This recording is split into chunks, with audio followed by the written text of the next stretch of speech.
to this child custody thing, and I just started getting creative about it because it's like, well, what do I just don't know what to do. I don't trust her.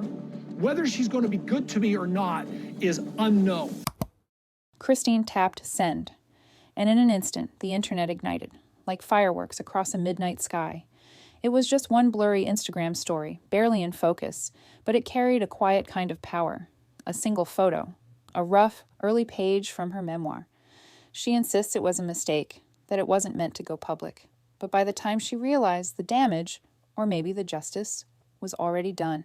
Hard when you live it, and then when you get to see it and relive it again, it's very difficult emotionally. So right now, while the episodes are airing, it's all very raw again. The image was blurry, almost forgettable, until your eyes landed on the bolded words, $100,000 in back support.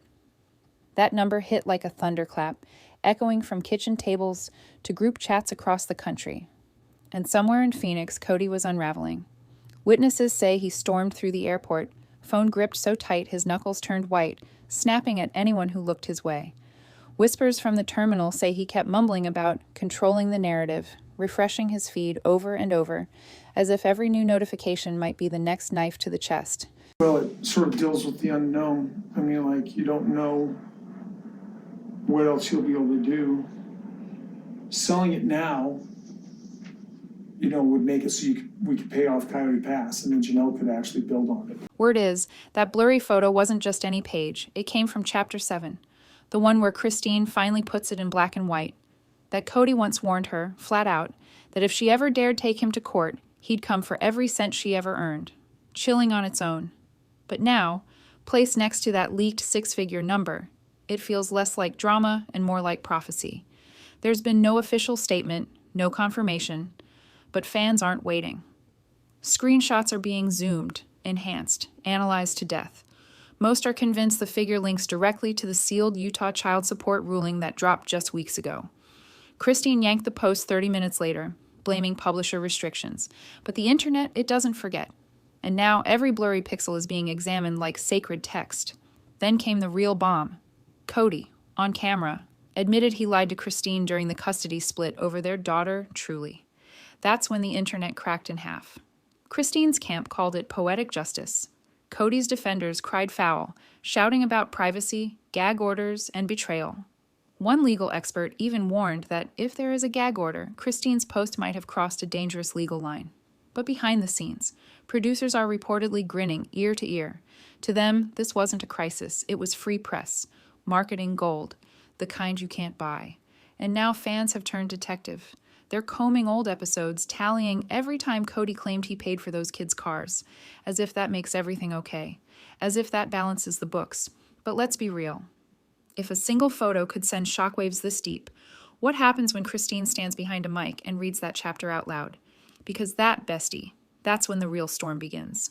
You and I have to actually have a child custody agreement in place, or the state takes her, essentially becomes the owner of her. Oh, seriously? Yeah, it's stupid. Because whispers in the shadows say the next leak has nothing to do with money, and everything to do with a voicemail. A voicemail Cody allegedly left after the court ruling. Christine saved it. Just in case. And now, that just-in-case moment might be here.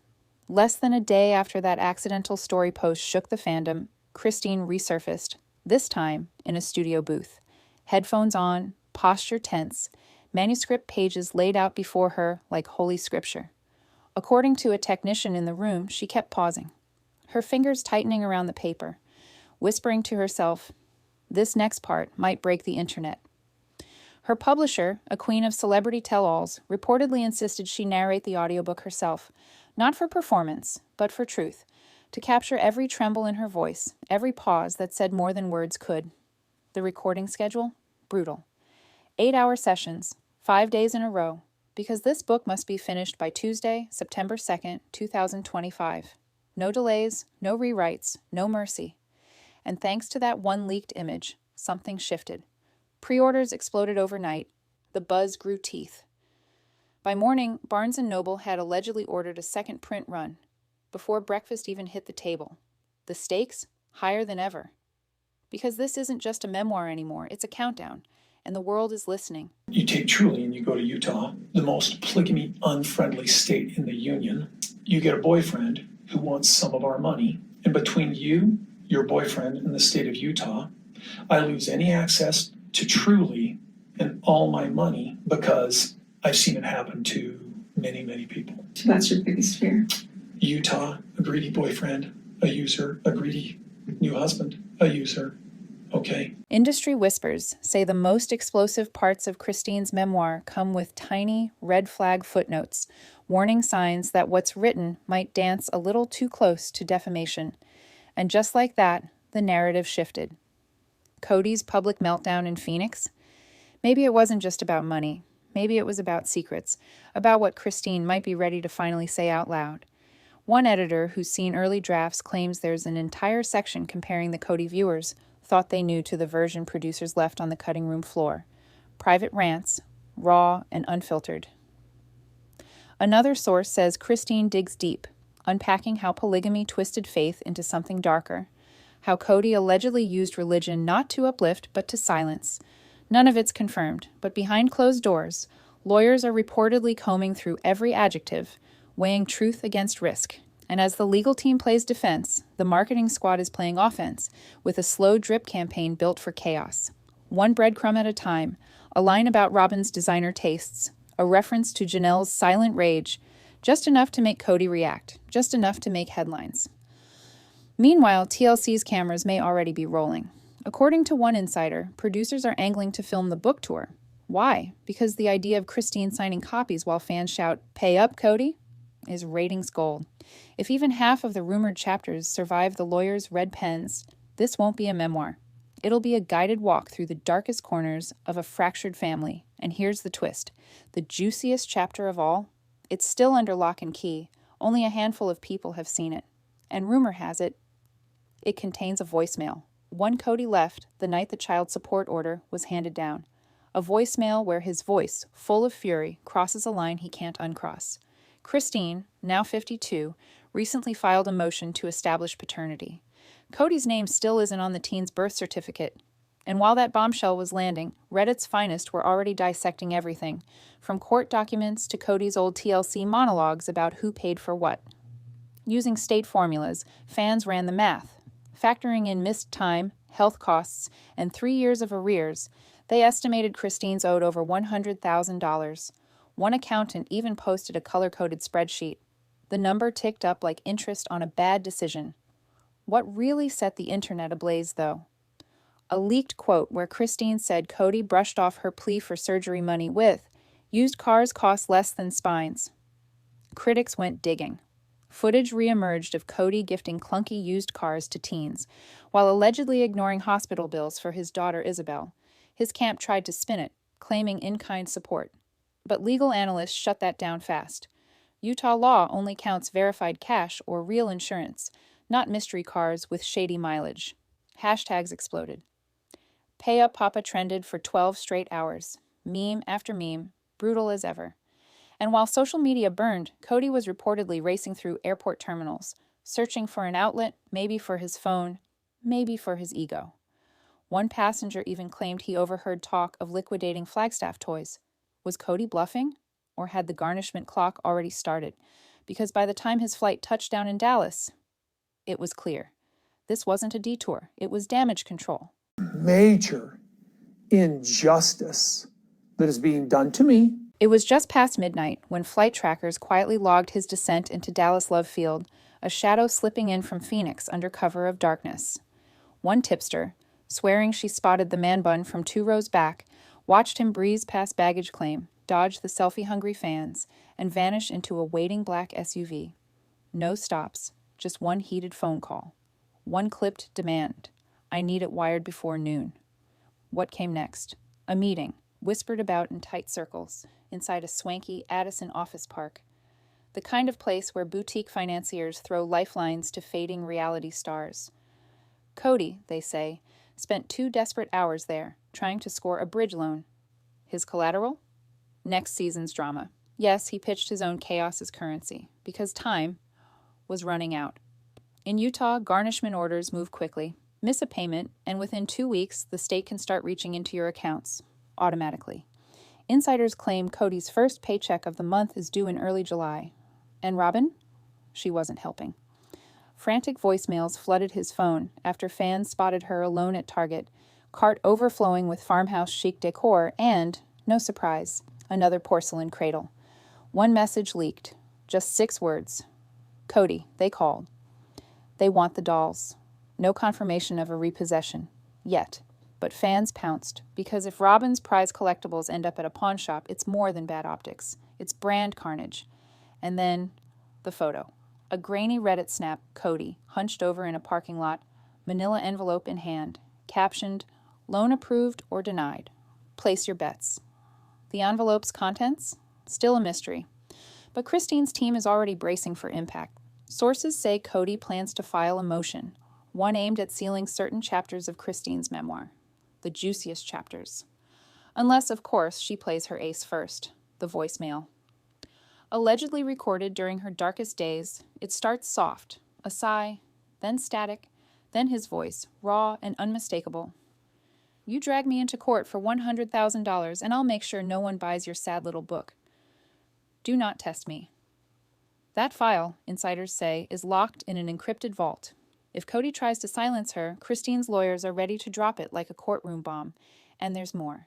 Every time Christine hit an emotional nerve in her manuscript, she reportedly recorded a voice memo, some for healing, some for evidence. And beside that very transcript, she scrawled a warning. Good luck hiding your private equity loan when garnishments hit. Translation? She knows exactly where Cody's new money trail leads, and if he doesn't pay, the state might just follow it.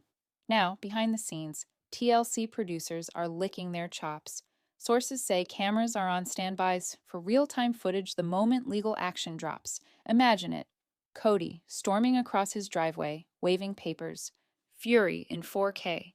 The kind of meltdown that makes mid-season promos. But the legal gears don't stop turning. Just last week, a courthouse clerk in Lehigh quietly stamped a file labeled Track 3. In Utah, that's code for high conflict custody case. Think emotional abuse claims, financial disputes, the whole volcanic mess. And now by court order, Cody must sit through parenting workshops. Yes, the same man who once bragged no judge could tell him how to father now has to sit through PowerPoint slides on empathy and co-parenting, while the state explains garnishment in brutal detail. And let's not forget, in Utah, 2 missed payments means the state can start siphoning from everything. Paychecks, savings, even TLC payouts. 1 missed deposit in that sprawling Flagstaff mansion could be slapped with a red lean sticker, bright enough for every gossip blogger to screenshot. Janelle, of course, couldn't resist. After the court ruling hit, she dropped a string of champagne emojis in the family chat. Guess you'll be learning what diapers really cost, she quipped. Christine stayed quiet, at least in public, but privately, she messaged, let's focus on the kids. Truly's beaming today. And beaming she was. Rumor has it, David took Truly and Gwen out for milkshakes. This isn't about money, he told them. It's about fairness. One blurry cafe photo later, and fans crowned him stepped out of the year. But for Isabel, the moment landed like a thunderclap. Tears, relief, one whispered line. Maybe now, he'll finally care. Meanwhile, Cody's older sons fired off a curt reply. Told you this day would come. I then muted the chat. And Robin? Her window stayed shuttered for 48 hours straight. A donation truck idled by the curb. Doll boxes quietly loaded in the back. Was she decluttering or liquidating? One Flagstaff shop even posted a now-deleted story. A porcelain toddler doll captioned, Celebrity Collection. DM for price. Fans swore it was Robin's. Then came the fight. Witnesses say Cody stormed back into the cul-de-sac, waving a legal envelope, demanding Robin cough up a lump sum. She shot back, those are my assets. He snapped, then liquidate your assets. The crack in their once indivisible bond, loud enough to echo through the internet. Here's the kicker. Lenders hike interest when collateral tanks mid-loan. So if Cody's dolls for cash scheme fails, that loan could eat up half his season's paycheck before he ever sees a dollar.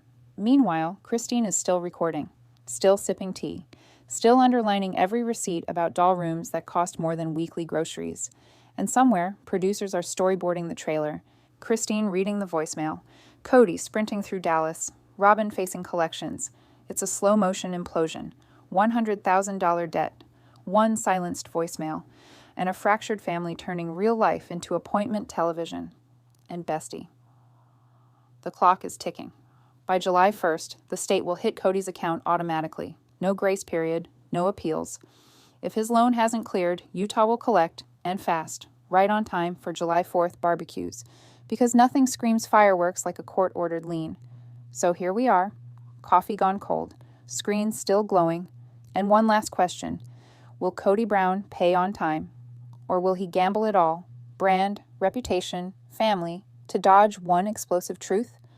You already know what to do. Hit play on the next episode.